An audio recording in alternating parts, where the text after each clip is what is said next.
everyone. I am menu planning for my next guest, and man, is my next guest busy. She is doing so much in the world.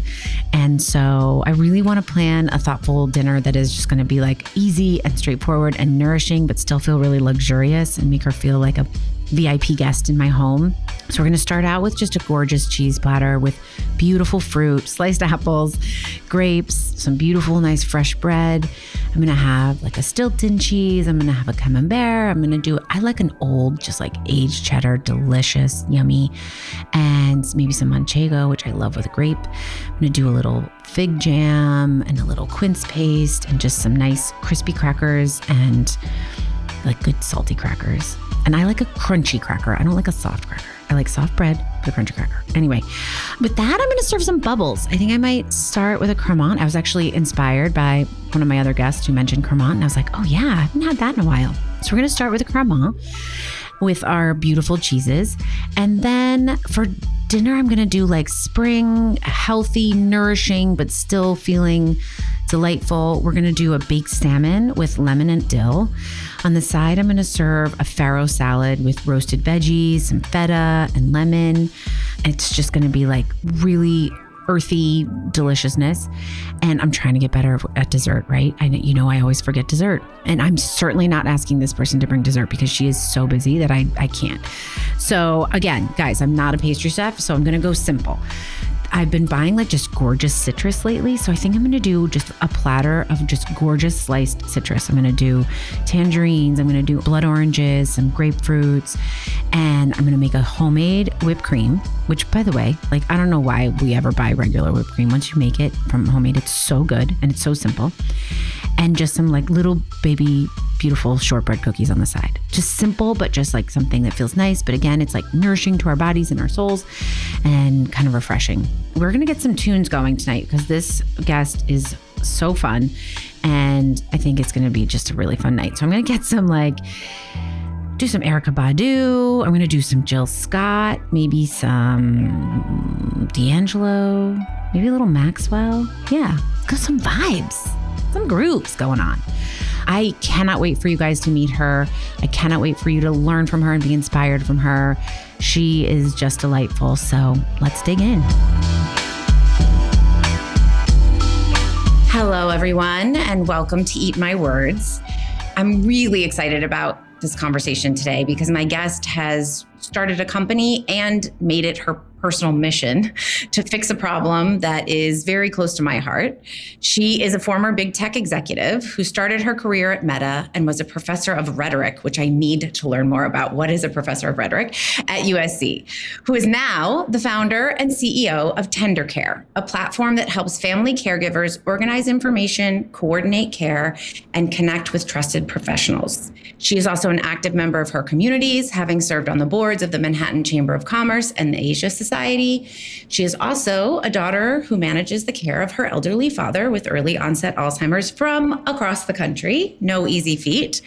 She is a mom. She is a stepmom. She is a chicken mom. She is a dog mom. She is a partner. And I'm very lucky to say she is a new friend to me. Shauna Sweeney, welcome to Eat My Words. What an intro. So glad to be here. The best.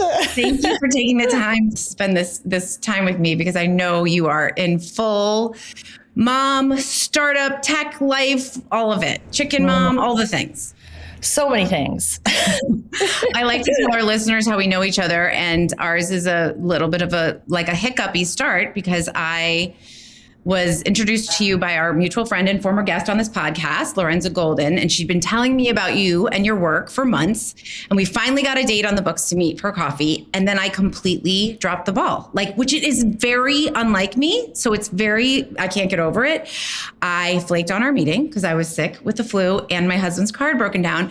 And I was literally a hot mess. And I was sweating and texting you. And I was like, oh my God, I can't believe it completely left me. Anyway, you were so kind and you were so gracious with me. And then we finally did get to meet, and I was so instantly impressed and inspired by not only your vision, because yes, your vision, your energy, and your true positivity. I think that feels rare these days. So I was very, very moved by that when I met you. So thank you for not being mean to me when I totally stood you up. And thank you for joining me here today.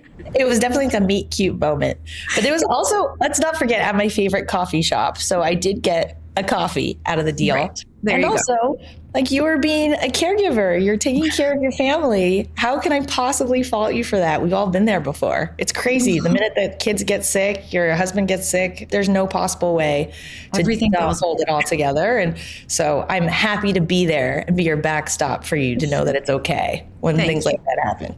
Thank you. Thank you. Thank you. I feel like I spent so much of my early career hiding that part of myself, really trying to keep all the balls in the air and never admit how hard it was and never admit the stuff that was going on in one place or the other. And it feels good actually now to be able to live in a little bit more of a, I wouldn't say balance, but reality, authenticity for sure.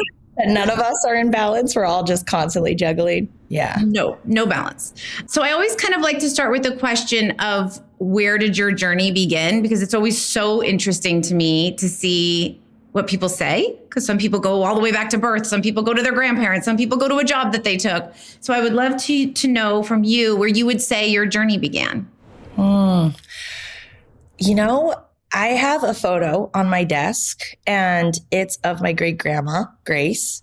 She was my first best friend, and she was also my babysitter. She lived in San Francisco, Chinatown. And my dad raised me as a single parent. And so my great grandma was really very present in my life in ways that some people are lucky enough to have their grandparents present. But I was really spending a lot of time with my great grandma.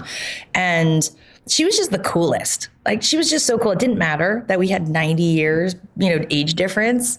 I loved her point of view. I loved how she looked at the world, the story she told me. And I think for me, two things started there. One was this understanding that those who are older than us can really be our friends, really be our friends. And I think that changed my perspective on what it means to get old. I just thought my great grandma was the coolest person in the world. I couldn't wait to be just like her. But also because, I grew up in a household where I didn't have a mom around. My dad and I really learned to take care of each other. And I learned almost from the same time I was learning everything else about the world, what it meant to step into this role, much bigger role of responsibility and thinking about, what is my part in making sure everything runs. And I think that's really where my outlook started to coalesce. Of course, there's a million other things, but I think that particular combination, one, having just this kick-ass great grandma and just knowing I hit the jackpot with someone like this in my life and wanting to do everything I could for her. And also what it meant to be, growing up in a little bit of an atypical situation I couldn't really be a kid in the same way. And I think that informed a ton of choices that I made down the road. Yeah, I would imagine just the idea of being just you and your dad together, sort of this little team. That must really inform the choices you make. Yeah. In some ways, it's by necessity. You just have to get it done. And so you're not thinking about what's not there. It's okay, this is the team I'm on and we got to figure this out. But it's also empowering, right? I think I was given opportunities very, very young to understand what I was capable of and to really lean into that in ways that probably would not have been available to me in a more structured environment. My dad did the best he could. We're doing all those things for you. You wouldn't know you could. Yeah. I was hey, turns out I can sign the parent consent form for the field trip. Who knew? Right. And so I think in a lot of ways, it also helped me gain a certain steady footing for how I move through the world, having so many of those early lessons of hey, here's this adult in the room who's relying on me as a real team member in keeping things going. And I seem to be doing an okay job of it. Not always, but I seem to be doing an okay job of it. So what else can I do? Wow. And were you conscious of that then? Or is that more that you're seeing that in hindsight? Or did you really in that moment be I can really do all this? I look back on photos of myself. It's funny because it's like the pre-digital era, right? So you only have all these like Kodak printed films, and I'm just this like scrappy kid. I've got like a broken arm, and I've been like my softball shirt and my bangs. My dad must have cut are like going at like a horizontal, and I just look like this little urchin, So I don't know. It's hard for me to remember what my mindset was, but I can certainly see photos of myself, and I'm just like tough. I look tough, like completely ridiculous. But I have to imagine, just looking at my face, that was sort of my mindset, which is like, I got this. You got this. I'm self-sufficient. I can do this. Yeah. That's huge. And what a gift, right? Yeah, it is. It's such a gift. I never lived in a household in which I wasn't told I wasn't able to do something. That's wild now that I've got kids. Because I'm constantly trying to keep them safe. I'm like, oh God, please get down from that. Or, please put that away. And, that was not the house I was raised in. My dad was a ship captain. He was off on ships all the time. I was kind of given free run of the place. So I was just wild. So who knows what that's like created now, but it's definitely an unorthodox upbringing. I would say it's unorthodox, but it's also a superpower probably. But that must be hard as like a modern parent now, like where we live sort of in this place where we're like, everyone's pretty coddled, like our children are protected. And like, I don't know, that must be a hard like record scratch in your brain, no? I feel like in some degree, probably so many parents are up against this. Like you want to give your kids the childhood you didn't have. So for me, there's this huge drive of like, I want structure, I want support, I want safety, I want order and routine for my kids. Because those are some very clearly things that I just really lived in the absence of. And so there is always sometimes those moments of like, is this good for them? Like you're raising a completely different human. They're already their own person, but now you're raising them in a completely different environment. But I think that's the pattern we all play. We all kind of try and drop in and fill in the things that we wished we'd had when we were little. For sure. Okay. So you grow up with your dad and your great grandmother? Yeah. Great grandma. Yeah. And then you make it through high school. What do you do after school? What do you do next? After school, I wasn't ready to grow up. I went to college, but I went to college nearby my home. I was only 30 minutes away. I went to UC Berkeley, and I had grown up in Marin County, which is in NorCal, like just north of Golden Gate Bridge. And love my dad, but we probably had a codependent relationship on each other because he would just be at my house it felt like every Friday and Saturday during college. And like, I was like, all right, let's go. Like, let's go out to dinner. And I was like, man, I feel like I'm just in this like sustained adolescence. This is not right. Like college is supposed to be about spreading your wings. And I was like, I got to get out of here, man. So I love learning. I feel like I'm a sponge for just learning new things. And so I was like, you know what? I'm going to try and go to grad school. This feels like the right next move. I'm not done with college yet. So I'm going to apply somewhere a little farther away. And I applied to USC. At the time, I was really interested in nonfiction and journalism. And I got into USC, and then something really cool happened. I was expecting to be a grad student, but then I got a call in the summer before going from college to grad school. And it was the faculty, or the department over there, the undergraduate department, asking if I actually wanted to teach at USC. And in exchange, they put the bill for my grad school, which was great for me because I was on the hook for that myself. And they were going to give me 2 classes in undergraduate for rhetoric, which is essentially just critical thinking. And so before I knew it, I went from being an undergrad to teaching undergrad in like 2 months. Oh my goodness. Which was wild. I had, I'm only like 22, and I had, some people in my class who are in their mid 30s. It was really crazy. I like to call that my growing up period. I didn't expect all of a sudden had to like put your big girl pants on. Yeah, I went to Target. I got a bunch of like adult sweaters. I was like, I think this is what someone who has a lot of knowledge looks like, and showed up for work over there. And I really do think that formed a lot of the rest of my professional life, because my first real job was in academia, and it was in helping to explain things to very bright, very smart young adults, and taking the beat to make sure that everybody understands why we're doing what we're doing, why it matters, how to learn it.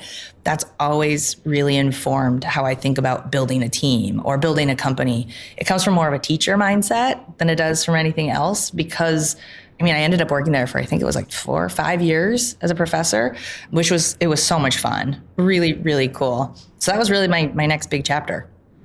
Oh my goodness. It's so true too. Even like when you and I sat down for coffee, you started teaching me things right away. That's true. You're like, I didn't ask for this lesson. Thank you. No, I did actually. I was like, this is amazing. I need to know more. That's so interesting though. And think about how that, well, I would be interested to hear actually how it differs from the tech mindset. But I think about like my industry, like there wasn't a lot of that sort of teaching mentality. It was a lot of like, throw someone to the wolves and see how they see if they survive. Figure it out. Baptism by fire kind of mentality. Oh, man. Yeah. Okay. So then so what happened next after you left being a professor? Well, I was actually with an ex at the time who had been accepted into an international med school. And so he was moving to the West Indies. And so we kind of had this moment or this milestone in our relationship, which was, okay, I could keep going my separate way down the academia road, or I could go on this wild adventure of just sort of throwing caution to the wind and moving to the West Indies. And, you know, after a few meetings with me, you can imagine what I chose, which is like, how do you turn down an invitation from the universe to go and do this like crazy, kooky thing? So I was like, okay, this sounds like a great idea. I'm just going to go like blow up my career and go move to a random tiny island and try and figure it out. So I did that. And I was living in a tiny surf shack, like a concrete surf shack where there was maybe about like 2-inch gap between the concrete and the roof. And so it was just sort of like a free for all for geckos and mosquitoes and like whatever. I know way too much about sort of the flora and fauna of the tropics at this point, but I lived there. It was beautiful. And very quickly, you know, living with a poor med student, had to figure out what was I going to do from this random remote island in the middle of nowhere for a job, and what transferable skills did I have? So that was like an interesting chapter of like, I've now gotten myself into this like really wild situation where there's no actual real industry on this island. I'm going to have to figure this out and try and cobble together a job out here in the middle of nowhere. And what did you do? I mean, what anyone does when you have like no options, you just start like calling your friends, asking a lot of questions. Because I had been interested in journalism, I had been a fact checker over at Outside Magazine back in the day. And so I was like, well, these guys are adventurous. They'll have some good tips for me. Like, what should I be doing? And they had actually just featured this amazing explorer on their cover who's from this like very, very famous banking family, a very old English banking family. And he's just constantly doing adventures and doing different things. And they're like, you should call him. I know he's always got different projects. They made an introduction and I called him up and he was like, in this like perfect British accent and everything. He's like, yeah, do you want to work for me? I was like, yeah, I do. And so that began my experience of working out in the middle of this tropical island for this like very posh, very cool English company that was like, you know, trying to do all kinds of corporate social responsibility in the Amazon. He built a boat out of 15,000 plastic water bottles and sailed it from... Oh, yes. I've heard about him. Yeah, from San Francisco to Sydney. And so just a number of different crazy adventures. So that was my day job while I was out there in the middle of... Oh my gosh. Yeah, it was really fun. You say, when I asked what you did, you were like, what anyone would do, but I don't know if everyone would do that. Right? Like I think a lot of people would be like, I was supposed to figure this out and now I'm on this island and now I'm just gonna, like, I think they'd be afraid or embarrassed or like shy or something to like ask around for help, you know, and for connections, for ideas. Afraid and embarrassed all the time. I'm still afraid and embarrassed, right? I don't know if that ever goes away. I think that's just unfortunately a part of the human experience. That's what I've come to conclude with my therapist, at least. But I think you kind of have to find a way to get past that. Because, you know, you can be afraid and embarrassed and not do anything, or you can be afraid and embarrassed and still do a bunch of stuff. And at least like one or two of the things are going to work out. I mean, that is like a lesson I feel like I've only recently consciously learned. I think I actually was doing it a lot when I was younger and just wasn't as conscious of it. And now I'm like, the whole like do it anyway thing. Like, yes, be afraid, be embarrassed, do it anyway. Like I look back at some of the decisions I made and I did do it anyway. But like, I think as I got older, I got more cautious, more afraid, more thoughtful. Why do you think that worried about is? what people think, more to lose, I guess, More to lose. Totally. I know it starts stacking up in our own heads. It starts occupying rent, right? All the things that we can lose. One of the best things that ever happened to me was being a poor intern in Santa Fe at Outside Magazine, living off of nothing. I think I was like a 40-hour-a-week job. This is before there were actual laws, like employment laws. And this was like deeply not cool. But I think I earned like $200 a month there. And so I was like the most broke you could possibly be. And I had the best time of my life, like the best time. And I remember the lesson I took from that was, wow, if I could be on paper doing so poorly right now and have so little and yet feel so satisfied and so fueled by the life choices I've made. What does that tell me about making more choices that on paper might seem really crazy? And I think that really changed what I felt like was possible at that point, because I realized maybe the game of what's good on paper is actually not the game at all. And maybe there's this whole other game of fulfillment, to be going after, that you need to be developing your muscle to really see. That's not going to be immediately apparent to you. And I think it really did change what I felt like was possible of doing with my life, having had that experience of making $200 a month and working probably 60 hours a week, if I'm going to be honest, and still feeling really, really satisfied with all of it. Really fulfilled. Yeah. Yeah. My credit card didn't love it, but I had a great time. So I don't want to veer off too much because I want to keep in your journey, but I do want to ask now, because I deal with this as a parent now, right? Like, you were in that situation out of sheer life, right? The situation you were brought up in, like, it wasn't like your dad was withholding anything from you. It was like, this was the life you were living and you were surviving and you were doing and you were making those choices. And like, now I imagine your children are having a different kind of childhood where if they were making $200 a month, you would probably be subsidizing it or making sure they had an apartment or like all these things. And I think about like, what do we do now as parents to allow our children to have those experiences? Because I think the experience would have been different from you if someone was like floating your life, right? Yeah, I know. I mean, you never really want to coddle your kids. I think you rob them of their own ability to understand what they're capable of. So you have to be really careful. I'm constantly straddling this because you also don't want them to get hurt, right? And so I don't know if there's a right answer for this. I think it feels like they're kind of this speeding train, right? They're growing and they're getting smarter all the time, and you're just trying to race to catch up with them. There's not enough time to be deliberate about all of this. And maybe that's the point. Like, maybe we're not supposed to be so deliberate about all of it. Maybe it's like, hey, everybody does it differently, and like, trust yourself, you're going to figure it out. And they start acting like total a-holes. And like, clearly like we've gone a step too far and we've over-coddled them, and it's time to pull it back. Like, I don't know if it's like, here's the guidebook, here's the policy, here's how, each kid's going to be so different, and you're going to be able to know, like, parents know their kids. You're going to be able to know if there's some course correction that's required. Yeah. I think about it all the time because I think about some of the most like formative experiences in my life were because I was struggling and I was like having to pay my rent and I was like doing all these, crazy jobs and meeting all these extraordinary people because I had to get a job and all this stuff. And also like some of the scariest positions I put myself in were probably also because I need money. Glad I'm still alive. Yeah. And I'm like, okay, well, I want them to have that like first chunk of experiences, but I really don't want them to have that second chunk of experiences. Yeah. And I think about it a lot. It's like, it's a hard line to walk, I think. It is. And I think even just talking about it and talking about it with others is a really good way to figure out where's your edge. What are others doing that feel like, hey, that's okay. Like I was, it's funny. I come from tech, and a lot of us who come from tech do this. I was like, no screens. My kid's not going to be screens. I've come up from the ad world. Like I understand, like this isn't going to be good for them.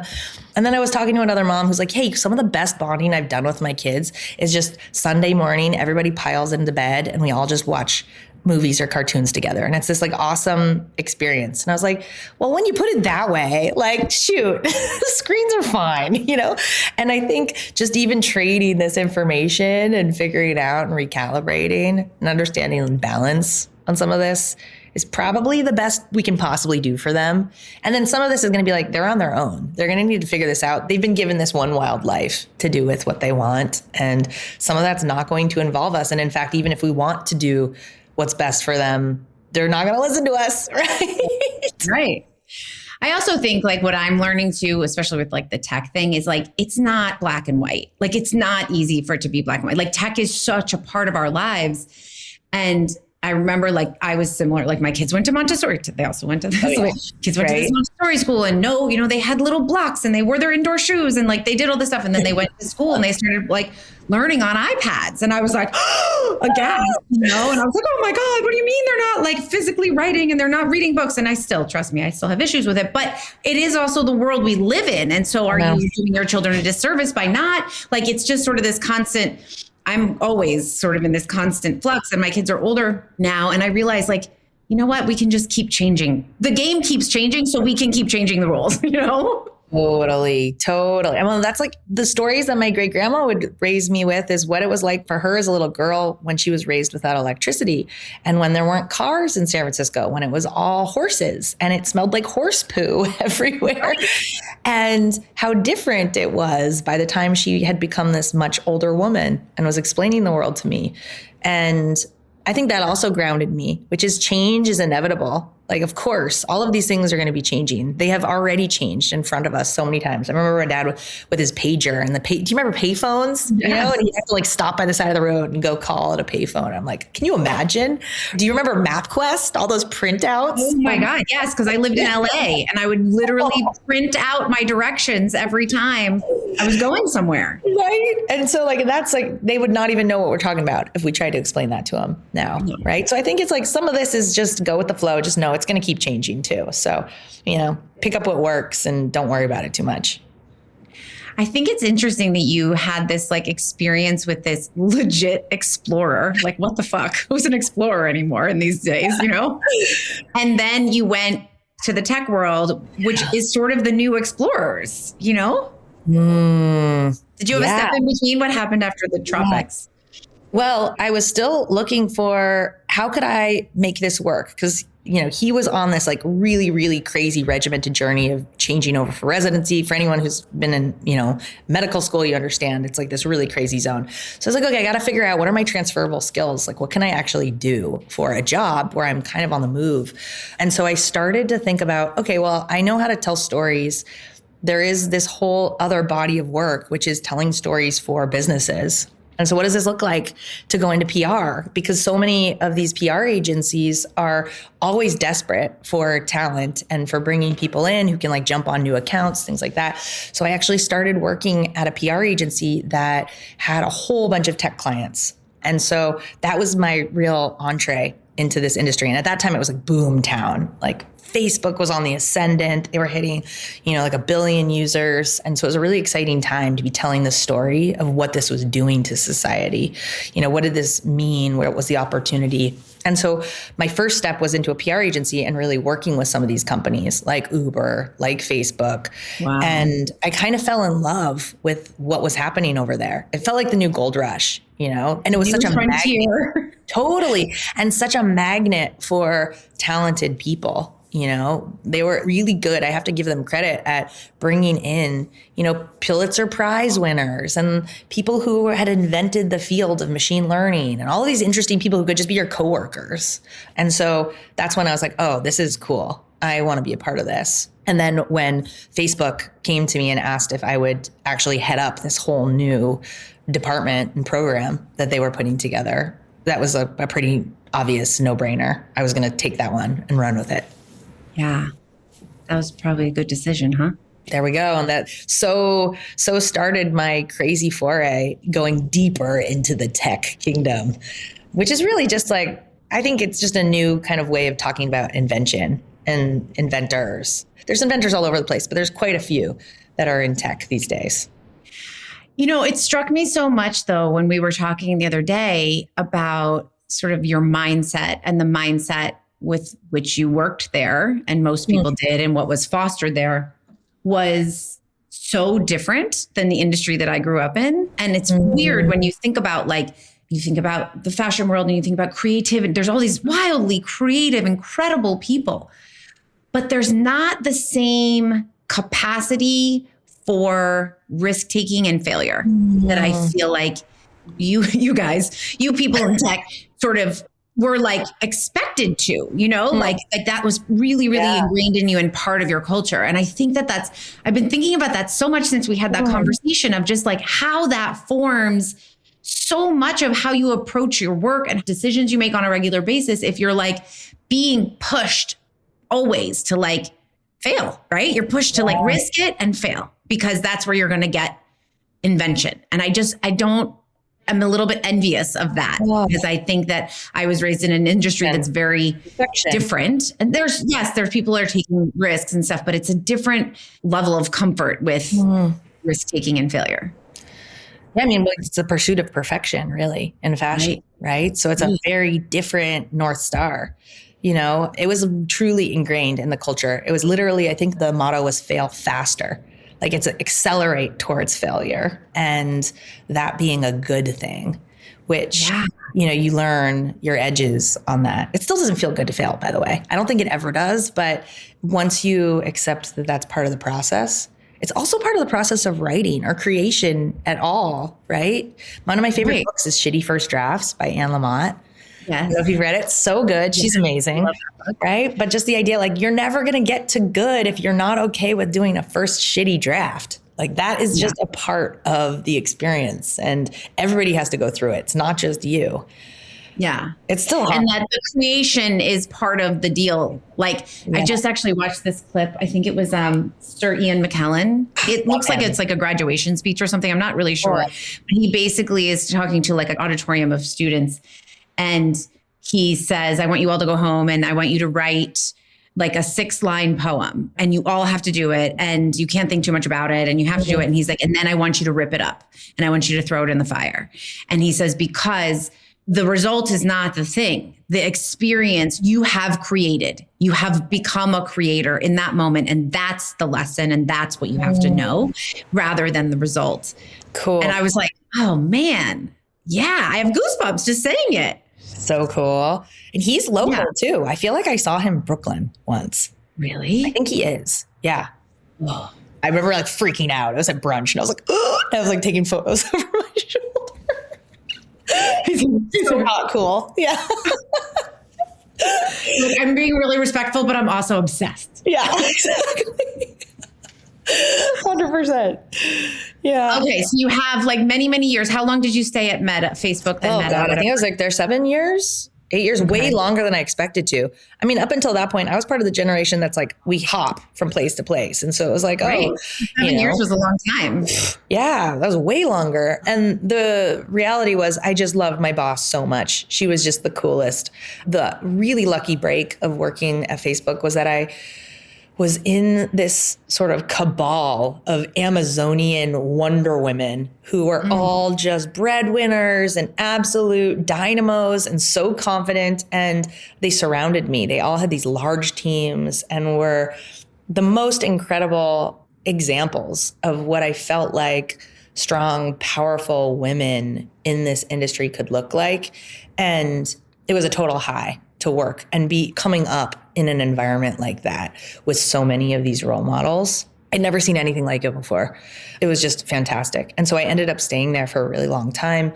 My boss was the witness at my wedding. It just got so close and it felt like, we were getting away with murder because I was so happy. And it was so wonderful to work in, a space that felt so positive.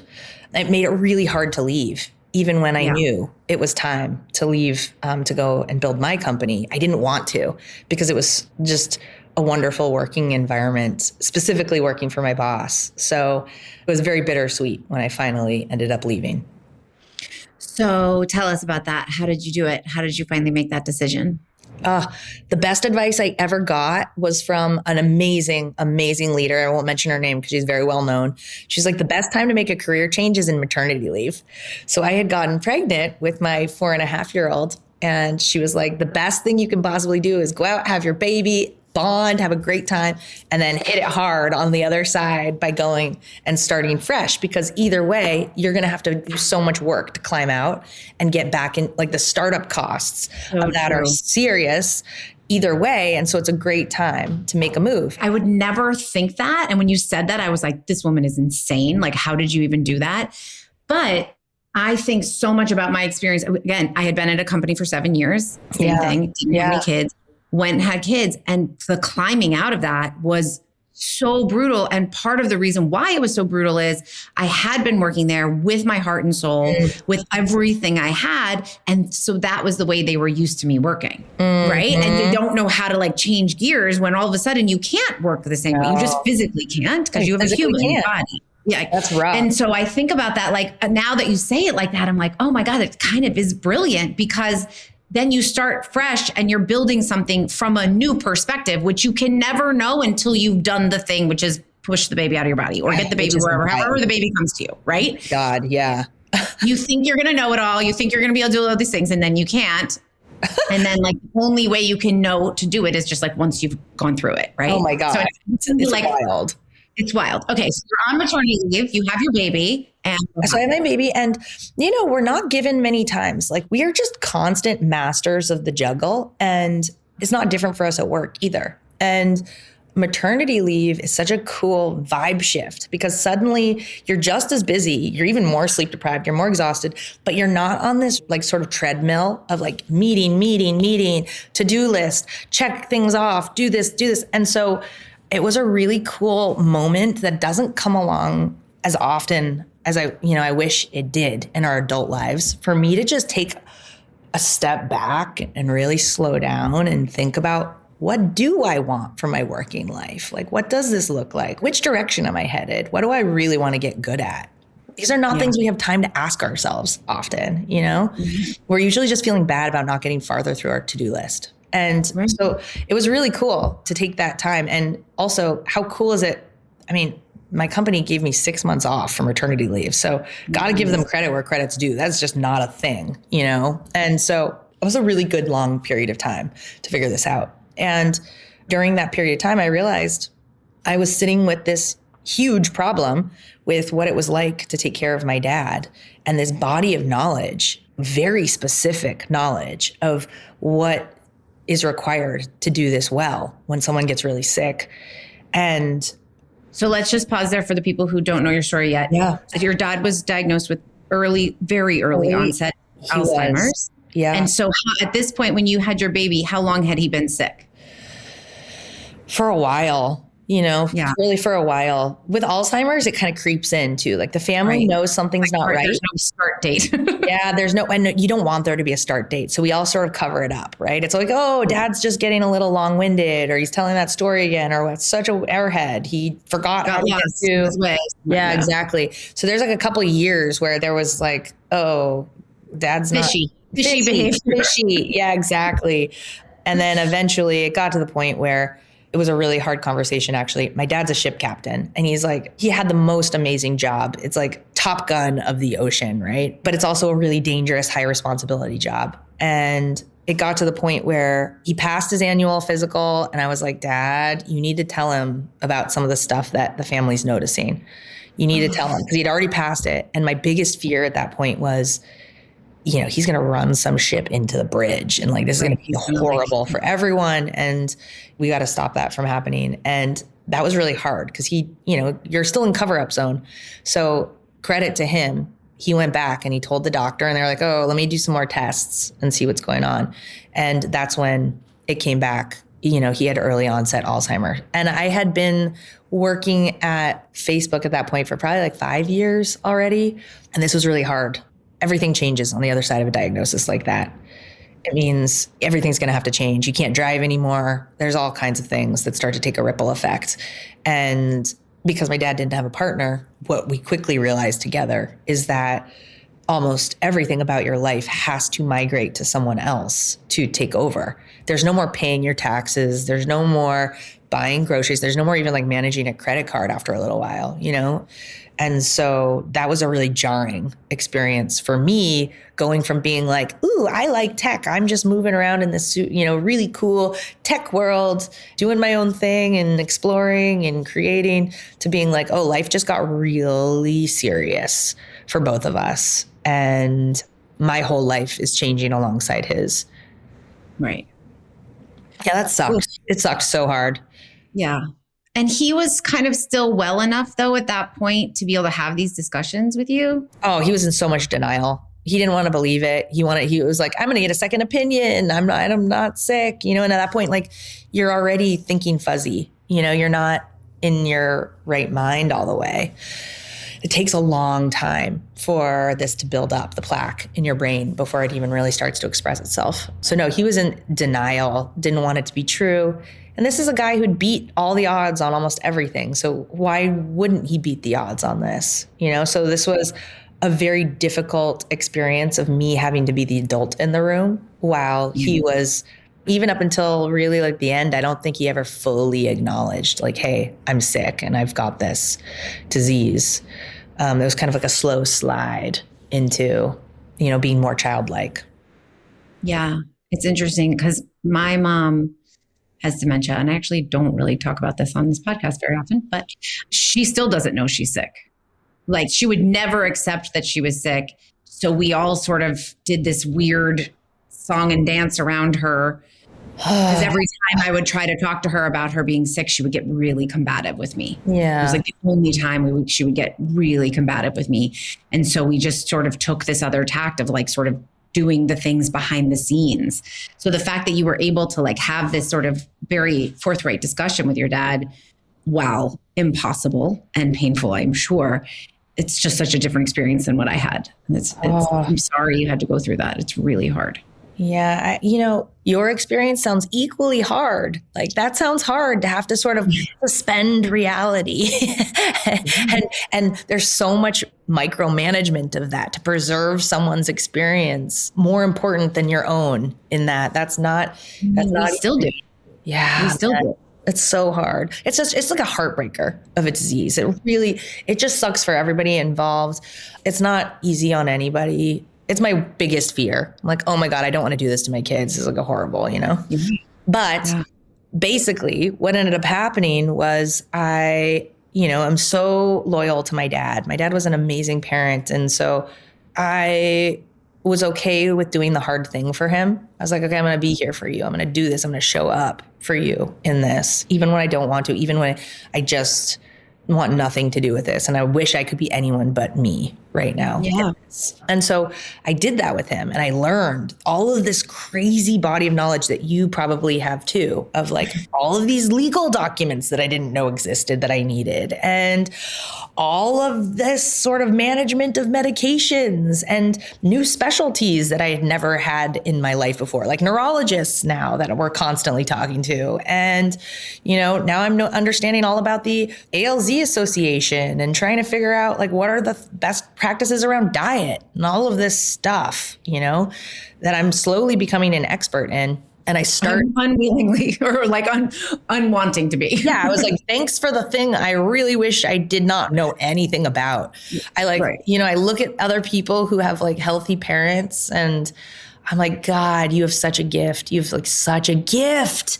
I know. Oh. And is it wild for you? I have this experience where like, I can't believe it. Like when I talk to somebody who is like, my mom is now 80. She just turned 83 and has been very sick for many years now. So it's been a while. But like when I talk to someone who's like in their 80s or their 90s and they're like sharp as a tack, I literally have a hard time wrapping my head around it. No. And I'm so jealous. Me too. I get really jealous. Me too. Yeah. Like all my friends are like, oh, you know, so-and-so's with grandparents tonight. I'm like, I don't have that. There is no grandparents here. That's not an option, you know? And this sort of idea of like intergenerational sort of everybody's in it and supporting each other. God, I feel like I've got my nose pressed up against the window glass. When I hear my friends like that, I'm like, that just seems so fantastic and amazing. I'll never have that experience. On the pickup line at school when I'll be like picking my kids up from school and there'll be grandparents in the line and I get like, it's like so jealous. Yeah, I know. Yeah. It's like, we didn't win that lottery. we didn't win that lottery, which is okay. You can't win them all. Right. But yeah, so it was basically like, shoot, I've just now become an expert on this horrible thing that is going to be horrible for so many other people. And I already know that it's going to be horrible in your life for a very long time, which I think is part of the beauty in what you're doing now is that you're like taking something that has been like, I don't know, at least the feeling I have is like, this is going to go on for a really long time. Yeah, it is. So I think it's pretty amazing that you were able to like say like, okay, this is something I'm going to have to live with for a really long time. And I know a lot about. I wish I could say I was that conscious about it. Like, oh, this is going to be another decade, I think that would drive me crazy. It's more just like, well, this sucks today. So like, how do I make this suck a little less today? It's like crunches. Like, you don't want to know that you're about to do 50 of them. You just do the one you need to do right now and then hope to God that like you're going to be able to do the next one after that, So like, I don't like to think about it in too long term. I just think like, okay, right now it feels really good to be building technology, helping other people go through parts that I recognize, parts that I know I've had to go through with my own family. That feels like a good thing to do for other people and a good use of my working life to really spend on building in this space and making this less painful for other people. So it's a little bit of like an alchemy in that, It's selfishly, it just makes it less painful for me. Yeah. And I think it's also given you, we talked a bit about like this idea of having a greater mission, which I think also you probably having worked for a legit explorer and then having worked for the tech world where there was these big, audacious missions. Like I think about that must feel really good. That must feel good to have that. It does. But then it also comes with its own insecurity, right? Because it's so easy to be on a, Tuesday like this and focused on this big mission when I have my kids who are tugging on my sleeve for me to get off the camera and go pay attention to them and play with them.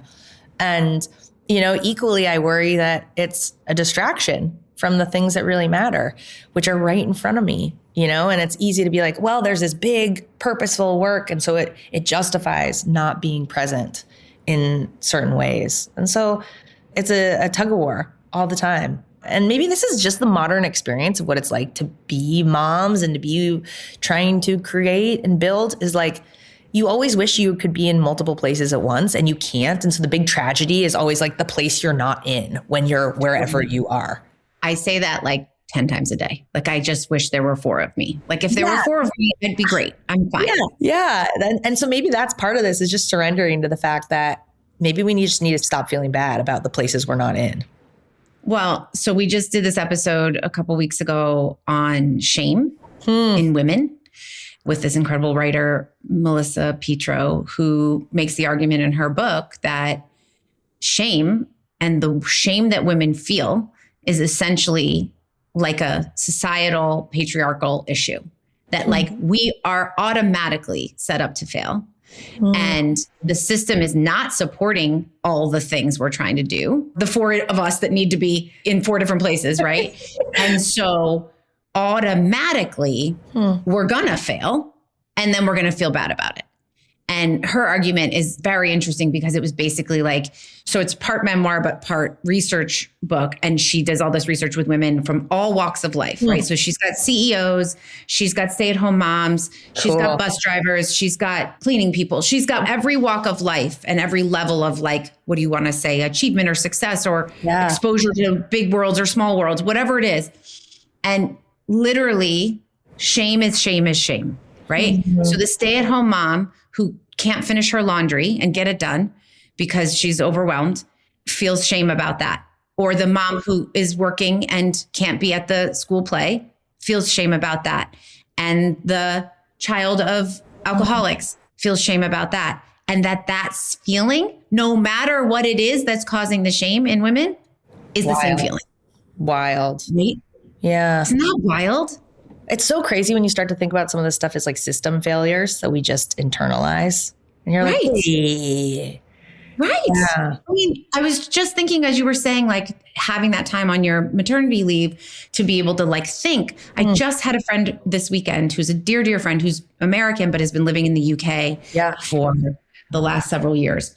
And she is not a parent yet, wants to be, but just got back from 2 weeks in Thailand and then was talking to me about how in June she's taking like a quote unquote sabbatical because she wants to remain curious. So she's going to take cooking classes and she's going to do this and she's going to do that. And I was like, do you understand? And like, I have friends who live in the UK whose maternity leave was a year and then they went back like 3 days a week. And then I had a friend who was like, I couldn't get the work done that I wanted to get done in 3 days a week. So I took on another day. I went for 4. There was just structurally, there was just so much more support and their kids go to before care and after care and they're fed wholesome meals. And, and I kept looking at her, like my brain was like exploding because I hadn't been there in a while. I used to work in the UK all the time and I knew it all, but I like hadn't been reminded of it in a while.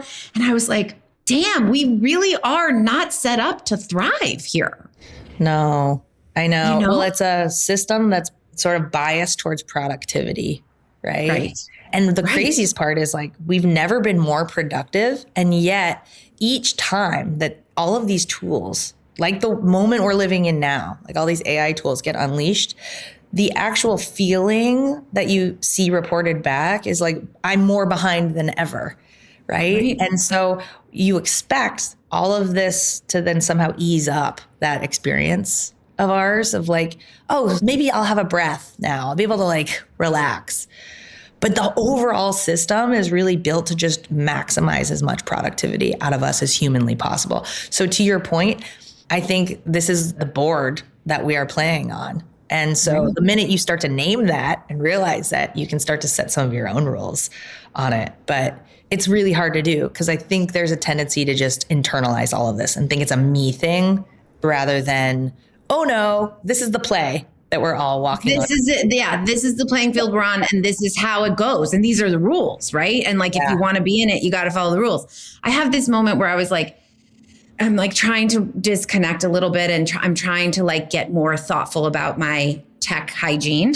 And I'm trying to like get sort of more hours of uninterrupted work or whatever. And so I'm like trying to new tricks and things. And I had this moment where I was like trying to turn off my phone to like do solid, deep work. Right. And I did. And then I went straight from there to pick up my child from a sporting thing. And like 4 different parents were like, well, did you see the thing? And I was like, what are you talking about? And they were like, we're also like on 700 different fucking apps for all the different fucking sports. Why can't everyone just do one? You tech, when you're ready, when you've got this like done and going, can we do something for sports? Yes, sports. But like, they're like, do you not have your notifications on? I'm like, well, I do have my notifications, but I actually turned my phone off and they're like, well, the things, and you need the brown penny for the thing and you have to have it by tomorrow. And you're like, fuck, I just tried to take 2 hours and I've already fucked up my kids and I've already made them lose the tournament that they're about to go to. And I've already failed as a mom. Oh my God, that sounds so stressful. Yeah. And I'm like, this is tech that's supposed to be making our lives easier. But like all it is just creating this pace at which we're just trying to like catch our breath. I know. Yeah, it's impossible. It's an impossible game. I actually think it's a team sport too. The only way to do this. And everyone who's doing this really well, they generally have a team behind them. And I think it's a total misnomer or a myth that you can do this solo. Like you really need a backstop with real help against this. Many backstops. Many backstops. Exactly. It's just impossible. So I don't know if that's going to go away. I think the reality is like we're doing a lot, all of us, especially in this zone, this chapter in particular. When you're taking care of your family, you're taking care of your kids, you're in your marriage, you're running around, you're trying to make sure that you're living a full life for yourself. There's not a lot of room for all of that. And so part of me just wonders if like this is our era in which like this is just going to be hard for a little while. And that's a part of this. And the illusion is the idea that somehow it's going to be easy if we just like say the right spell or like have the right incantation, like maybe it's just hard right now because maybe the fairy godmother actually is going to come and help us. Yeah, right. And like everything, it changes and eventually it won't be hard, probably for some sad reasons. Like our parents aren't going to be around forever. Right. And our kids are growing older every day. We see it. And so things start to ease up a little bit. But in this zone, maybe this is in the workout class. Like this is the hard zone where it's like, okay, we're going to go really, really hard and everyone's going to hate the instructor right now for a second. Well, and I think also of like, we're also going to be okay with talking about it. Like, we're also going to be like, okay, this is really hard. And I'm not going to pretend anymore that it's not hard. Yeah. And I'm not going to pretend that I'm like enjoying how hard it is. It's so interesting. The whole pretending things are not hard. We have like really kind of done this to ourselves. I was thinking about this and I was actually thinking about the dangerous impact of social media sometimes. And of course, everyone says that, but it's it's dangerous in very specific ways, which is, I think we all think about it like a photo album. And what do you put in photo albums? You put all of the like memories you cherish, the things that you're really proud of, the things that you want to be able to go back and savor, right? That's what a photo album is. And like we've had these before. But the problem now is that now we're all participating in seeing each other's photo albums. So now we're seeing all of these like really beautiful moments in everyone's lives. And we're thinking, oh, everyone else must have this figured out. They must have this easier than me. What's wrong with me? Why is this so hard? Why is there this unfolded laundry in my corner, that's been here for 2 weeks? And I think we collectively create this pressure on our social structures. So I'm thinking a lot about that. I'm like, well, maybe I won't put those photo album moments out in the same way. Maybe I'll go back to having that just be a photo album for my family. So I'm not accidentally putting some of that pressure on someone else that I don't even mean to, right? And we can sort of collectively start to ease out of this myth that everything is easy for all of us. Yeah, I agree. I mean, I think that I already feel the difference in how, when I was still in like a very, very high pressure corporate environment, like there was no conversation about how hard it was. It was like, yeah, okay, sorry, go ahead. Mm-hmm, yep, go. Yep, hard? Okay, well, who fucking cares? Go, we got shit to do. Get on a plane. And so I do feel like at least now there's conversation around it. And part of the reason I do this podcast is to have these kind of conversations. And so I'm hoping that maybe in turn, the shame part goes away too, right? So it's like, if we can educate the next generation that like, this is hard, this may be the game we're playing. We're going to try not to put those pressures on each other by maybe not doing the highlight reel all the time. Right. And then we're also going to say like, oh, by the way, like this shit is hard. Like this is not sunshine and roses. There's wonderful moments and there's great creativity and there's great love and there's great expansion and all these wonderful things. And there's all this other stuff that is really, really hard. I know. It is really hard. I want to start talking to some like older women too and be like, does it get less hard? Like, what do we have to look forward to here? Is this just it'll get less hard? I do think it'll get less hard. I think it'll get different hard. I think there'll be different things that are hard, right? But I do think maybe. I hope. I hope. So I want to ask, because I think this will be an interesting question for you, because you sort of had this unconventional childhood. Like in your mind, when you were that like scrappy kid with the crooked bangs and the sling on your arm, did you have a picture in your mind of like what grown up success or what having it all would look like? Or did you have anything in your mind back then?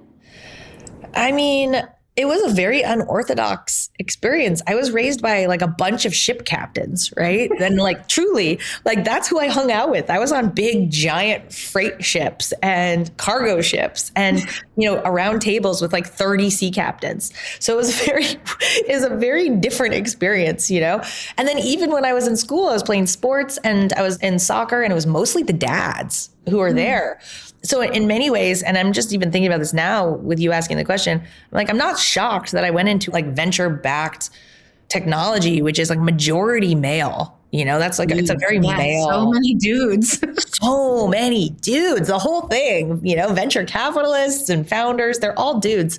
So it's probably because that was what I was familiar with growing up. And I was like, oh, okay, I guess maybe this is what this looks like.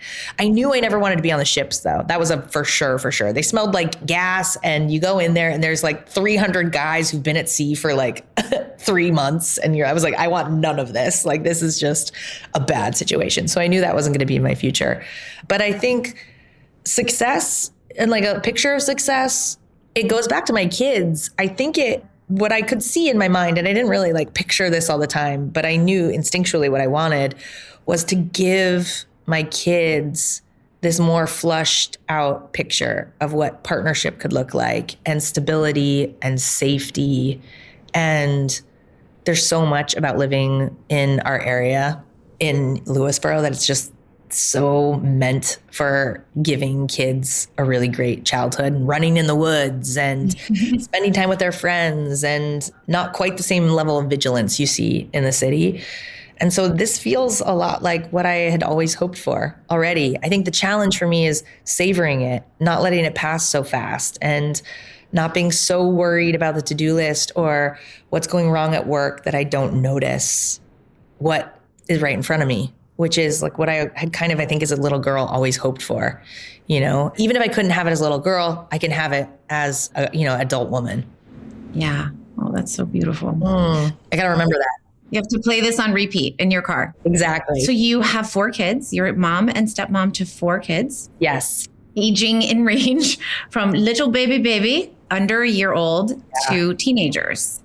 I want to know, now that you're trying to savor these moments, and now that you've had the experience of parenting / step parenting these older kids and trying to savor your babies, and also launching a startup in the middle of it all, when your kids are old enough to listen to this podcast, I'm not sure they're our target audience right now, what do you want them to know about this time? Such a great question. I think I want them to be proud that their mom could go out and meet the big, hairy problem with humor and with dedication and intention, and do that through my actions, like very mundane daily actions, not some like wild one big push, but really committing to going out and helping people and using my life not just for my own personal gain, which is always nice, but also to really make a serious contribution towards a problem that I know so many other people, like our own family, are going to face, and that your life can be an act of love towards really making something just a little bit better, and that this is possible, and that they had a front row seat to this. I think even if a little bit of that comes through for them in the regular sort of, of like, oh God, here goes mom running her mouth again, that would be awesome. So you hear that, kids? That's what I've been doing all this time that I'm too busy. Yeah. Okay, so let's talk about some of the sacrifices that you have made, because you have worked your butt off. You have done big things. You continue to do big things every day. You have maintained caring for your dad, caring for your children, caring for your stepchildren, for your partner. What do you sacrifice? First, my teeth. I'm like, this one's very tangible. I just, how many dentist appointments I have to book in my family? Like so many cleanings and you name it. And I am so embarrassed to say this. I went like 2.5 years without doing a single dentist appointment for myself. Mm-hmm. And so my dentist was very upset with me when I finally got in there a couple of months ago. So that's the first one, which is like probably an indicator of also just my own maintenance of health. It's really easy for that to fall to the end of the list when you have so many other people you're responsible for. So that's the first one. Another sacrifice, I had a pretty cush job in big tech, very comfortable. I was part of what I like to think of as probably a dwindling, pretty cozy middle class. You can go on, you can take your kids on the vacation and save for retirement. Not everybody's lucky enough to do that these days, Mm-hmm. And, it was a really big mental sacrifice to have to decide this problem was big enough for me to say goodbye to all of that and leave that to go work on something that, any person in their right mind knows that starting a startup is 99% odds that it's not going to work out, and you still have to somehow find your way to do it anyway. So I took a look at, all the stability and all the equity I had built up in working in a place for so many years and sort of like poof, kissed it goodbye. So that was a big sacrifice. And then there's smaller sacrifices. Like sometimes I have to work really late at night after the kids are asleep. And that could be time that, I could be spending with my husband that I'm not spending on my computer. And so there are the tiny little sacrifices that add up over time. And that's not always easy. I don't always want to do that either. Mm-hmm. So I have to find my way into that and find my way to show up and be willing to send the last email, do the last strategy doc, whatever the thing is. Where do you find that? Where do you find that energy? What do you tap into? It's really hard. Sometimes I really don't want to do it. It depends. Yeah. I got to move into different spaces or try different things depending on where I'm at. It's easier when the sun is out and things are beautiful. It's hard in the winter. I'm like, oh, this is just the life of misery I've signed myself up to. Like I'm supposed to be hibernating right now. I'm not supposed to be sending emails. I'm supposed to be resting and getting fat. Yeah, exactly. You know what I found? This is a pro tip for anyone else out there. I found if you can do something while procrastinating that's still a net positive for your life, that's a good thing. So like I'll clear out a whole bunch of junk mail or something when I don't want to send an email, because then either way I'm kind of winning. I empty the dishwasher. Yeah, right. You're like, okay, I don't want to do the dishwasher so much, but I also hate whatever I'm supposed to be doing, and so I'm like, well, at least if I do one. Yeah, and then it's like, okay, that was a net positive. You've made some sort of incremental progress towards something. Mm-hmm. So finding ways to positively procrastinate is a good trick I'm starting to lean into. I like that. I have never really thought about it consciously, but now that you say it, I do that. I do the dishwasher. Okay, you've had lots of achievements. What would you say is one that you're most proud of? You know what I'm most proud of is it's not an external achievement, because those are ultimately pretty empty. I don't know if you've felt this way, but you get something like some award or something, and it's like kind of a letdown. It's kind of like, oh, is this all? This doesn't make me feel any more fulfilled by life. Right. The thing I'm most proud of is that, for the most part, I'm pretty good about this. I tell my dad I love him every night on FaceTime. And I don't know, it's not always a long conversation, but I let him know how much I love him and how loved he is. And I've brought my kids into that, and they all say I love you to him. And that kind of consistent practice of even showing up when I'm tired, when I'm on a train, when I'm on my way to dinner, when there's a million other things to be doing, and still finding a way back to him. That is something I'm really proud of. That's really beautiful. Aww. That one got me. Aww. What is something that you've once believed about yourself that you've since outgrown?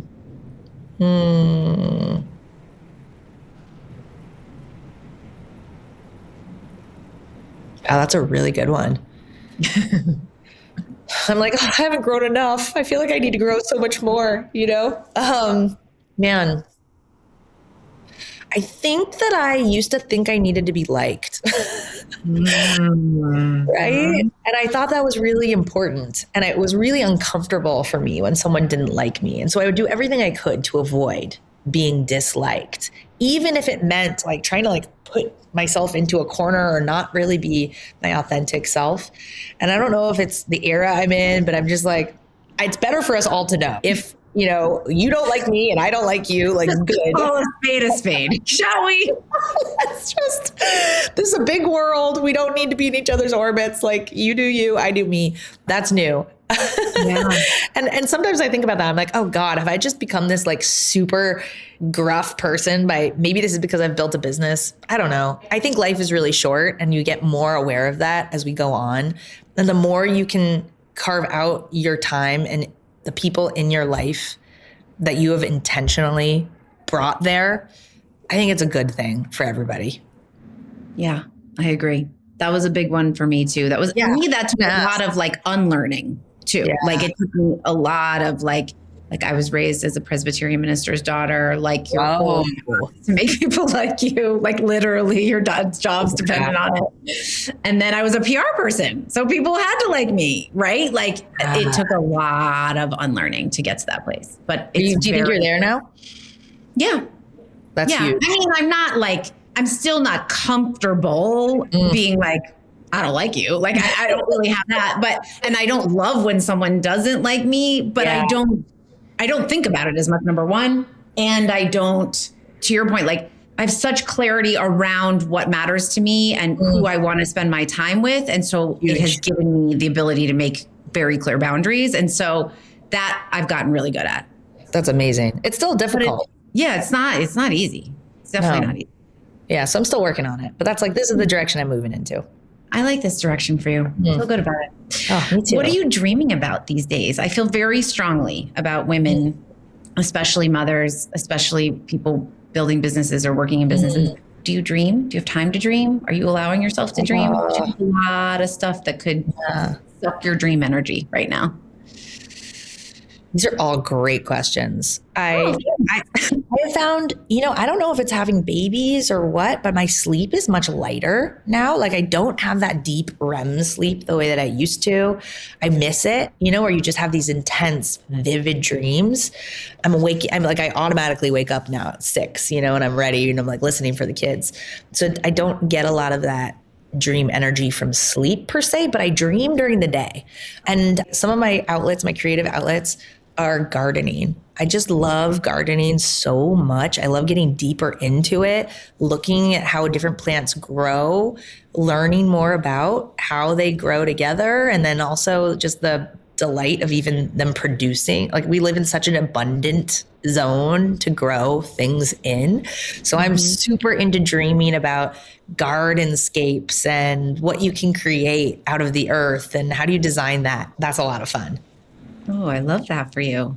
You have to listen to the episode. We had Mary Burry, who's a gardener and garden coach, and she's extraordinary. She is. She actually helped me design my garden. I love this whole world. This is so fun. Isn't she the best? She is. She's the best. Oh my gosh. Okay. So other than gardening, how else do you nourish yourself? Outside of gardening, I have a book club. I love, there's some incredible women that I'm a part of this tiny little book club with, and we always show up for each other. And it's so fun to be doing something that's so not productive, if you will. I love being stubbornly unproductive. It's really fun. So I love being part of that book club, and I don't do a lot else. There's not a lot of room right now for anything else, right? That's why I asked the question. Yeah. Because we're not always great at doing it for ourselves because we're nourishing everybody else. I know. Right? There's not a ton of time for that. I love going to yoga.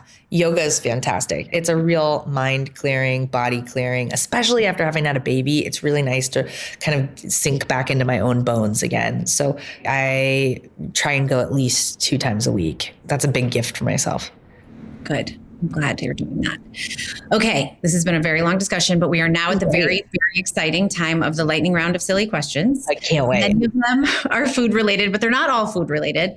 But this is part you don't have to think about. This is just like no right answer, just what comes to you first. Favorite comfort food? Ooh, Haribo gummies. Ooh, do you have a particular shape? I really like silly snakes. I'm into those these days. My daughter you can eat too many of them, right? Like your tongue kind of gets messed up by the end of the bag. So be careful out there, but they're delicious. Okay. What is something other than building businesses and parenting that you are really good at? I am an advanced scuba diver. So yeah, I love getting underneath the water and visiting different places and seeing shipwrecks and all kinds of stuff. Is this back from your days with the Explorer man? No, this is just a whole other separate hobby. I wish I got to do it more, to be honest. It's hard because when you're pregnant, you can't scuba dive. So that really threw a wrench in those plans. But I love scuba diving. I don't even know if you can really be good at it, but I don't mess anything up. So I guess I think you're brilliant at it. Yeah. You're successful at it. Yeah. What is something you're really bad at? decluttering. I don't see clutter. It just builds up around me. I don't see it. It drives my husband crazy. So that's always been a weak point. I'm just not a super like regimented person about throwing things away. Okay. Yeah, that's rough. I know. Favorite word?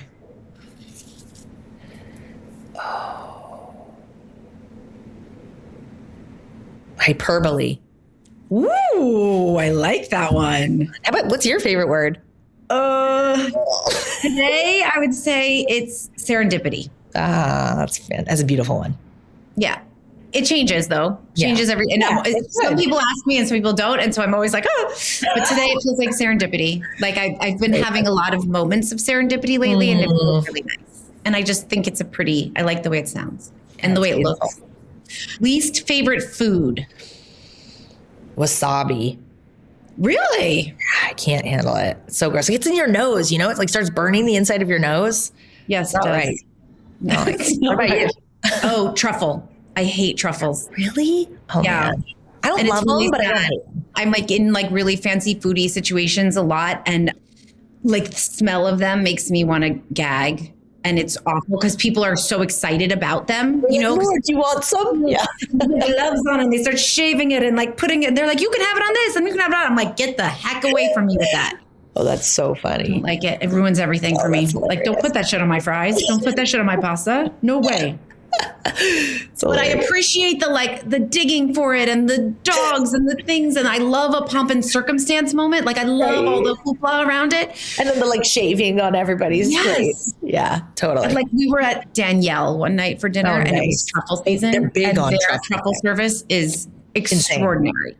There's a silver cart and it's domed and there's all things and people are putting all kinds of equipment on and then this fancy silver shaver and it's like all these things. And I was like, I love all that. I just think it's amazing, but do not want to ingest it at all. Okay. Least favorite word. No. I like that. You mentioned it earlier, but I don't know if it's definitely, I don't want to put words in your mouth. Best piece of advice you've ever received? It's kind of a tie. Both of my dad was so good at these. Am I allowed to say two? Or do I have to? Totally. Okay. No, there's like a judge that comes in. All right. You know you're doing something right when you're the stupidest person in the room. I like that one. I love that. And then you don't need their approval. I really love that. Were those both from your dad? Those from my dad. Wise man. Very wise man. Okay. If your personality were a flavor, what would it be? Pickle juice. You used to drink it as a kid. I did too. It's so good. Like your mouth. Little tart. Oh my God. I love that one so much.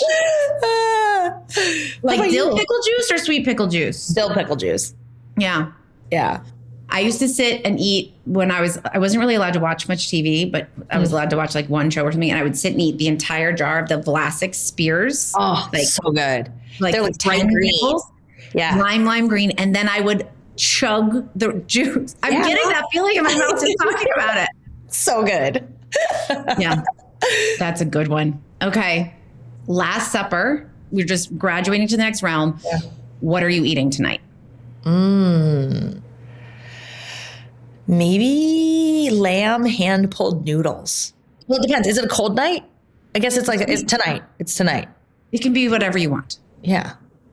Yeah, like some sort of like big steaming bowl of noodles. That would be my last meal. Okay. Are you drinking anything with those noodles? Oh, yeah. Why did I leave things out on the table? I mean, of course I should. What am I talking about? Maybe a really, really ridiculously nice bottle of wine. Okay. Red wine, white wine? Red wine. There's, Red wine. I don't remember what the name of it, but it's this tiny vineyard in Spain.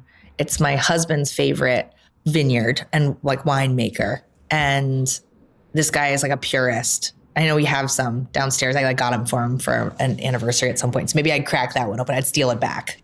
All right. I like it with your big steaming noodles. Noodles. Yeah. Exactly. Love it. Sounds so good. Have you had a moment in your life where you've had to eat your words? Yeah.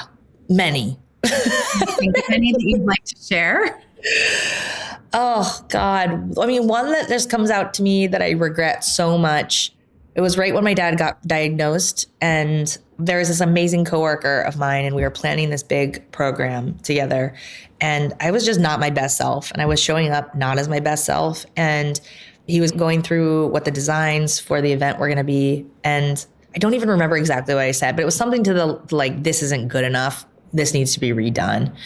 And it changed our relationship completely after that one meeting. And I tried to apologize, and it still didn't fix it. And it makes me sad that I couldn't contain my anger and my grief and keep it in its right place, and that it spilled over into that meeting. I wish I could go back and eat my words. Yeah. Oh, that's hard. Yeah. I was like, wow, I was such an asshole. Why did I do that? You know, like why? It wasn't his fault that my dad got Alzheimer's, you know? But at that point, it was like the whole world's fault. I was very going to bad. say, sometimes it just feels like it's all everyone's fault and you can't see past it, right? Yeah, exactly. Okay, if you could eat only one food for the rest of your life, you don't have to worry about it like sustaining you nutritionally. It's just like a magical world where it's going to just do whatever. What would you eat all day, every day? I'm a big fan of sushi, like really, really good sushi. It feels good. It feels good to eat. You never feel yucky afterwards. That'd be pretty cool, especially if I didn't have to worry about like, you know, depleting the seafood in the ocean. And it's just sort of this unlimited amount of sushi. Unlimited amount of sushi. Yeah. And someone to make it for you, hopefully. Yeah. Oh, yeah, for sure. Where is your happy place? I think it's breakfast on a Saturday morning with my family. It's pretty good. I love that. How about yours? I mean, I have a couple. I have like bigger ones. Like there's a specific beach on an island that I grew up going to that like I am like weirdly happy at. Like I start bouncing and like energetically it shifts everything. It's actually where my dad's ashes are. He's off that beach. Oh, wow. Yeah. So that beach is my real deal happy place. But I just moved back into a newly renovated house that I'm really, really happy in my backyard and my dog. Yeah. Oh, so good. So I do live in my happy place also, which is great. Yeah. You know, a physical place. That's right. Maybe sunset in Santa Fe. I have not shown my husband that. One day. I can't wait to bring him. He's never been. And it's just the most insane, most amazing sunset that lasts forever and ever. And it's like, you can't help but just feel like you're part of some miracle when you see it. Yeah. It's pretty good. I got to get back there. I used to go to Ghost Ranch as a kid. Oh, so beautiful. Yeah. So beautiful. Yeah. Southwest. There's something about it, man. Yeah. It's crazy. Okay. What did you have for dinner last night? Last night we had some grilled chicken, some rice left over from what my 4-year-old ate, and some steamed spinach and a hard-boiled egg. Not very Epicurean. That's called Monday night. Throw it together. There's people who are like, I ate like a half of a dino nugget and like 4 Jolly Ranchers. So listen, yours is pretty balanced. Got a lot of protein in there. Oh, thanks. Yeah, it was like, you know, these are always like throwaway. It's like, that's the one thing I'm really looking forward to in retirement. I can't wait. Like time with food. Like, yes, there is something so sensual about really preparing food. I can't wait to get back to that. Right now, it is definitely an afterthought, and that's a big miss. Yeah. Maybe you can start to try to build just like a little bit in. Doesn't have to be all the time, and it doesn't have to be giant, long things, but maybe just like one. Yeah. That's one thing I have to say that helps me is if I invite people over for dinner, it forces me, not on a Tuesday night, like we're all too busy, but like on a weekend, if I'm like, let's have like some of our favorite people over, and just forces me to just be like, you're going to take the time, you're going to grocery shop, you're going to plan this, and you're going to cook nice food, and you're going to savor it. So that's sort of my trick. Yeah. Well, that's great. Where it's like, okay, now I forced the situation upon myself. And so now I have no excuse. Right. I can't just order pizza because that would be stupid. That would be lame. Yeah, exactly. I like this. I think that's good. When I'm feeling like I'm a little like angsty, that's one of my things I do is I'm like, let's get a dinner on the books and like nourish ourselves. This is a good pro tip. Okay, I'm doing this. And especially now that it's getting to be summer, we can do like al fresco dining in the garden. I'm going to have to invite you over. It doesn't have to be fancy. It can just be like time. It's just a little bit of time that you have to spend and some thoughtfulness. And then it's nourishing to you physically, like, and emotionally. Like if you're spending time with the people you love. Yeah. And how can you argue with that? Just sitting around the same table, enjoying life together. We all have to do more of that. Right. I think let's make you a goal that you should try to do that once a month. I like this.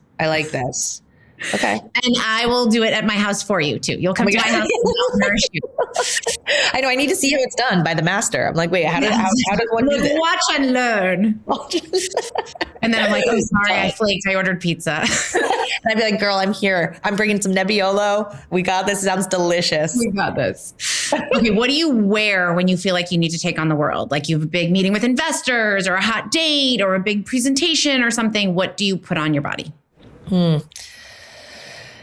You know, it's so interesting. I used to love fashion so much, especially working in big tech. Like so much of that was going out and going to big events. And so I really got into fashion at that point. And then I went through this like weird zone into COVID where I was building a business and like it was all just like I felt like a little hermit crab behind my desk and I really wasn't really thinking about fashion at all. And even now it's kind of like I think I've almost over rotated. It's almost an afterthought. Like I feel like I know how weird that is, but I understand why founders like Mark Zuckerberg just bought like 30 shirts and we're just like, whatever. And Jobs had the uniform too. Yeah. And just like threw them on because you're just sort of like in constant motion. But I do occasionally dress up. And when I do, it's less about what I'm actually wearing and more about how I feel in it. And especially coming out of postpartum, it's really hard to feel comfortable in your regular clothes because none of them fit you. They're all different sizes and you look funny in them and things that you thought would fit don't fit. So it's kind of a weird relationship to clothes. So I think right now it's something that's a little forgiving and is a little stretchy, right? But still kind of makes me feel like, oh, I still got it. Like I've still kind of put together and I can show up and not have part of my brain thinking like, oh, do I look okay? Am I like, is there something wrong with how I look? If I have zero of that in my head and I can just drop in and enjoy the experience, whatever I've put on that day is probably the right thing. Yeah, that's a powerful outfit. That's good. Okay, most memorable meal you've ever had? I've had so many memorable meals. Oh my God. There's been some good ones, you know? It doesn't have to be most. You can say one of the memorable, you know? Yeah. You know, one that was really, really cool actually happened at Blue Hill. It was right after my dad got diagnosed and it was his birthday and he had been making a habit of coming out to visit me on his birthday. And we would do like a little celebration every year. And we were kind of in that weird zone of like, okay, what do we do about this? I dropped a note to Dan Barber. I knew it was Saturday and it was like probably impossible, but this was probably my dad's last visit out to New York City. And is there any way that he could get us a table? Did you know Dan from before? I knew Dan because I'd been there before and I just love food. And they got us the nicest table in the house that night. And Dan stayed and he brought me and my dad and my younger brother and my husband back into the kitchen. And he had said, I was waiting here for you guys to finish your meal, to say hello before heading back to the city, to the Blue Hill in the city. And being able to roll the red carpet out for my dad like that was such a marvelous meal. So last minute. I'm always going to be grateful to him for that. That was pretty special. It's a magical moment. That's beautiful. It's pretty cool. That makes me like him a lot. Yeah, I was like, that's a cool thing to do. Yeah. Okay, go-to coping mechanism on a bad day. So like shit is going sideways, a kid is sick, investor's pissed, your computer breaks, whatever it is. What do you do? I kind of become an avoidant, I think. Like I kind of find myself going tunnel vision into reading. Like I'm an avid news reader. I'll go and I'll read the newspaper, which isn't always great for my mental health, but I'll kind of tune out a little bit and things start to go a little bit internal at that point, to the point where like I don't notice. I've kind of, even if I'm physically in the room, I've mentally retreated. How about you? I mean, I definitely have the like go to scroll moment. Like I go to Instagram and just start scrolling mindlessly. If I can, if shit is real sideways, and if I can, which is very rare, I will try to like lay down and meditate. Like good for you. But it's not very often. And it's like this, it's like cheating meditating that I actually do TM meditation, but I don't set a timer and I let myself fall asleep. It's awesome. Because when shit is going sideways, it's usually because I'm sleep deprived. Yeah. I feel like that's often like they go hand in hand. Always. Like I just can't cope. So if I can like shut down, or if I can't even let myself fall asleep, but if I can try to at least like close my eyes for 20 minutes and just like reset, but that's not as often as I would like it to be. Yeah. Although I did like a little nap. I have this like really chic, it's like a nap cot. It's like Scandinavian. Ooh. It was like ridiculously expensive. And I put it in my office, and I actually like, if I'm at, my office is in a separate building out of my house. And, if I can, like, I'll actually just try to, even for 5 minutes, I'll just like lay down. Well, that's an amazing way to reset your nervous system. Yeah. Because I get real whacked out. Me too. And it's a nervous system response. You go into fight or flight. You can't help it. And then you're now into a whole different zone. And it's very hard to rein that back in again. I like the idea of just laying down. I've heard also just like putting your hand on your heart. Yes. Sort of giving yourself a hug. I've never done it before, but I've heard this is a good tool. I'm going to try it next time. I feel like I'm constantly overwhelmed though. And I'm just in a state of like, how do I set my day to be slightly less overwhelmed? What do I need to do to get there?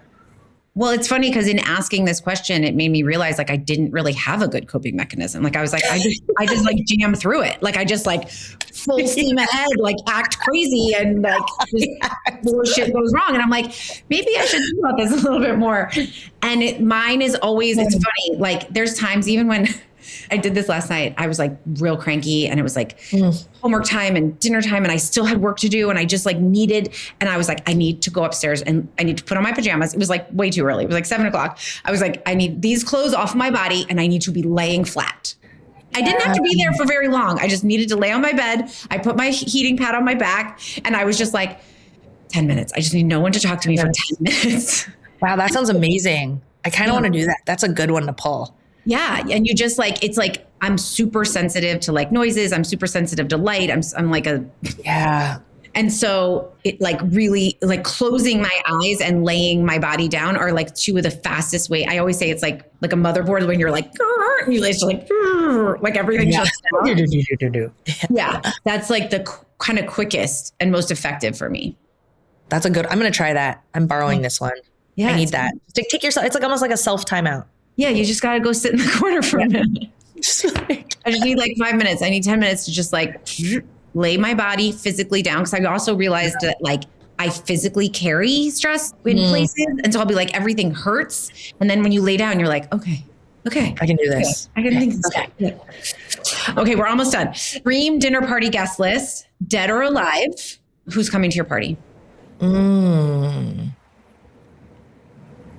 F. Scott Fitzgerald. Oh, so good. So good. Like, good dinner guest, right? Like good stories, maybe Zelda too, just for a little crazy in the mix. That'd be really fun. Dead or alive. I think Jensen Huang, the guy who started NVIDIA, he just seems like a really cool dad. Like he's just cool dad energy, you know? Okay. And like, I feel like he has a lot to say about life, you know? Like I follow some of his stuff on Instagram and I'm like, you're cool. That'd be cool to talk to you. And then maybe Leonardo da Vinci. Ooh. I feel like just such a cool person, like invented so many crazy things. So many things in his brain. Yeah. Yeah, like I just saw this one, which was like a stick bridge. And I was like, who thinks of this stuff? Like, how did you come up with this like crazy stick bridge? Was this just a Tuesday for you? I think he'd be cool. Because like what would he bring? You know, that'd be interesting. And then maybe like Martha Stewart or someone like that. Like someone like super local who has like all the tea on what's going on in the area. Dream. And you need to be there too. Okay, thanks. Let's just have this super weird dinner party. I mean, I am all for it. So here for this. Leonardo, meet Martha. Martha Da Vinci. No. Yeah. She's like, oh no, I've known him in a past life. Yeah. Okay, my last serious question is, what is one thing you know for sure right now, here in this moment? You don't have to have known it yesterday. You do not need to know it tomorrow. What is one thing you know right now? What feels true to you? This one's going to be kind of dark, but it's not, okay? That's okay. We're all going to die. And sorry, I shouldn't laugh at that. I mean, it's kind of funny, right? It's kind of funny. We are all going to die and you don't know how much time you have left. So remember that and then filter what you're choosing to spend your time on. That's beautiful. Did you see Come See Me in the Good Light? Do you know about this? No. Movie? Oh my God. Is it good? You must. Okay, done. So it's Andrea Gibson, who is she's like a non-binary poet. She's like a rock star poet, married to Megan Falley, who's also a poet. It's basically Andrea's diagnosed with stage 4 cancer, and it's the last year of their life. Ooh. And it is talk about taking each moment and not taking anything for granted and letting this be the lesson that we are all going to die. And that it is so extraordinary. It was actually nominated for an Oscar. It didn't win, but it won like at Sundance. It is done. I'm watching it this week. I can't wait. Yeah. It's like be ready to sob your head off, but it's also such a good reminder. I think also for you keep saying like, I want to make sure I'm not missing the moments and I want to make sure I'm paying attention and all that stuff. Like it'll be a good reminder. That's good. Can you please tell the nice people who are listening where they can find you and where they can find more information about tendercare, where they can find tendercare, all the things? Of course. Come and find us, be part of our community. You can find us at trytendercare.com. You can find us on Instagram, on Facebook, on TikTok at Try Tendercare. We give completely free tools to families to find help on the other side of a diagnosis, an unexpected trip to the ER, trip to the hospital. This is where you go for what comes next on the other side. We help you with education and free tools to get prepared and also to understand what local services are in your or your loved one's area on all kinds of different things that you may or may not have already known about. And we try to proactively put those into your hands so you can have a plan and make really great choices for how you care for yourself or for your loved ones. Amazing. 2 things I think that people should know. One is that you guys have like a very, very serious vetting procedure to make sure that all the people that are on your site or all the providers that are on your site are thoroughly vetted by you guys. So that's something that's really important to know. And everybody should go on and get their, what is it called? The emergency ID? Yeah, your free tender ID. Your tender ID, which is basically, it's a little thing that EMT and hospital workers can scan and they'll know all your medications and anything, who they're supposed to call and all the things. So everyone, whether you're caring for someone older or not, everyone should have that. Yeah, it's true. And you can give these to your parents. You can put them in their wallet or their purse. And this is everything that a paramedic needs to give someone the best possible care. They only have 10 minutes to figure it out. And it's a hunt to figure out who this person is. Who do you call? Which hospital do you take them to? Do they have any allergies? And then the coolest part about it is it's a QR code. So the minute that it's scanned, it also alerts anyone else you have on the account that there's been an emergency. And so it's important for you to know about that, versus finding out 3 days later that your loved ones. Even people who are young and healthy should have this. Make your partners have it. You should have it for yourself. And it's free. It's free. There you go. Exactly. I'm like, and this episode is sponsored by trytendercare.com. Thank you. Here we go. Thank you so much for spending so much time with me. Thank you for sharing your story. Thank you for sharing your brilliance and your insight and your positivity. And I'm so very grateful for this time that we've had together. So thank you so much. For just making safe space for all of us who feel all these things and making sure that we all know there's more of us out there and that we're all going through this together. And for the gift you've given me, which is once a month, make a dinner party. It's a good challenge. I'm going to see how well I can stick to it.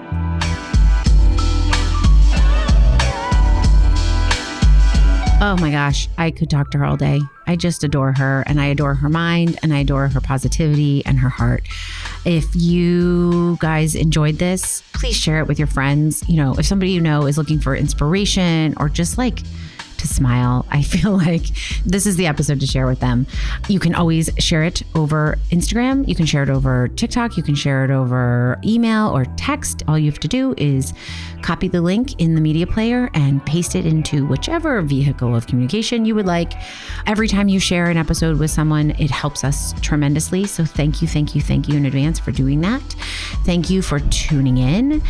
Thank you. If you'd like to in advance, leave us a 5-star review on Spotify or Apple Music. That would be huge. We would really, really appreciate it.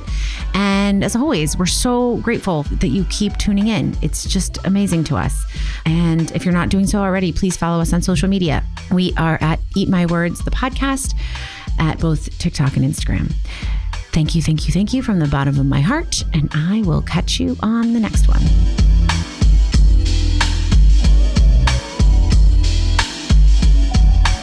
This podcast has been created and directed by me, Joanna Olmstead. Our producer is Sophie Druin. Our audio editor is Isabel Robertson. And our brand manager is Mila Bujna.